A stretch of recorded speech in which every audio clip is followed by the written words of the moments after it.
All right, so this is our Tuesday devotional for the week of Holy Week, and we're talking about what Pastor David talked about on Sunday. If Jesus is the King of Kings, then who are we?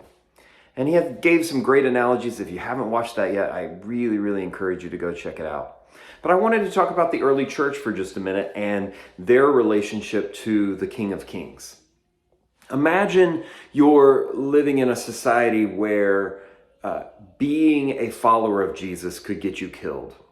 Imagine you lived in Roman society where it was seen not as a badge of honor to be a Christian, or not as something everybody did, but as something that could hurt your opportunity in the marketplace, your opportunity with the culture around you. And it was seen as something anti to the Roman Empire. Yeah, Christianity was seen as an anti-religion to the Roman Empire because it proclaimed that there was one King of Kings and Lord of Lords, and it wasn't Caesar.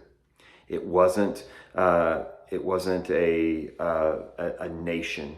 It was the one true God. And Jesus was the King of Kings and is the King of Kings. The early church, they pledged allegiance, not to Rome, not to even the Jewish state. They pledged allegiance to Jesus and his way in the world and the kingdom of God that he brought. That's why the Gospels speak of that. That's why all of Paul's letters speak of these things. That's what was so incredibly important to the early church. King of Kings, Lord of Lords.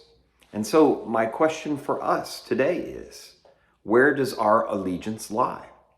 When push comes to shove, do we pledge allegiance to an earthly king? Do we pledge allegiance to an earthly kingdom? Or do we pledge allegiance to the King of Kings and the Lord of Lords? Is our relationship to following Jesus the most important allegiance we have in our lives? Or do we first pledge allegiance to our nation? Do we pledge allegiance to our family, a political party? Where do our allegiance lie? And the King of Kings rides in on that white horse, and he rules the nations, it says. But he doesn't just rule them someday, he rules them now, right now.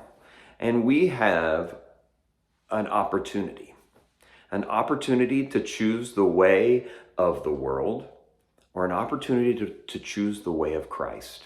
And when we choose the way of Christ, when we choose to say the way of peace, the way of love, the way of forgiveness is going to be not just the religion that I choose on Sundays, but it is going to be the way that I live out my life, the way that I vote, the way that I serve my fellow man, the way that I commit to the people around me, it will change everything. I pledge allegiance first and foremost and only to the King of Kings.